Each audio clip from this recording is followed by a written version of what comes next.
Hi friends అందరికీ ఎంటక్కువ నిండా పురికేసుకొని ఉన్నాం అనుకుంటారు కదా చలి పెడుతుంది ఫ్రెండ్స్. అయితే ఇంకా ముచ్చట ఏంటంటే ఈ రోజు అయితే మా ఇంటికి చిన్న చిన్న గెస్ట్లు వచ్చారన్నమాట. ఎవరు అనేది వీడియో చూస్తే మీకు అర్థమవుతుంది.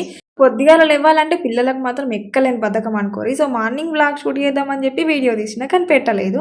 ఇదైతే మా పెద్దోని బర్త్డే రోజు అన్నట్టు. సో పొద్దున లేవ్వంగానే సో మెమొరీగా వీడియో తీసిన బట్ ఎడిటింగ్ ఏయంగా పెట్టలేదన్నమాట, మర్చిపోయినా. సో అది ఇందులో యాడ్ చేసిన. సో ఇక గెస్ట్లు అని చెప్పింది కదా, ఇంకా వీళ్ళే అనమాట. సో చిన్న చిన్న కోడి పిల్లలు వచ్చినాయి అన్నట్టు మా ఇంటికి. వాటిని చూడంగానే ఎంత హ్యాపీగా ఉందో. నాకైతే మస్తు ఇష్టం కోళ్ళు అంటే. మా పిల్లలు కూడా ఎంత బాగా చూసుకుంటారో. సో మొత్తానికైతే ఈరోజు మా ఇంటికి 4 గెస్ట్ వచ్చినాయి అన్నట్టు. సో తల్లి పిల్లలతో కలిసి వీటి దగ్గరకు పోతే మాత్రం ఘోరంగా కడుతుంది. ఇంక ఇప్పటి నుంచి అయితే ఇంకా పొద్దున సాయంత్రం డ్యూటీ. సో సాయంత్రం కాగానే అమ్ముడు పొద్దున లేవ్వంగానే ఫస్ట్ విడిచిపెట్టు డ్యూటీ అనమాట. ఈ మా గెస్ట్లు ఎట్లున్నారు ఫ్రెండ్స్ కామెంట్ చేయరి. వీడియోకి అయితే లైక్ చేసి మర్చిపోకూడదు.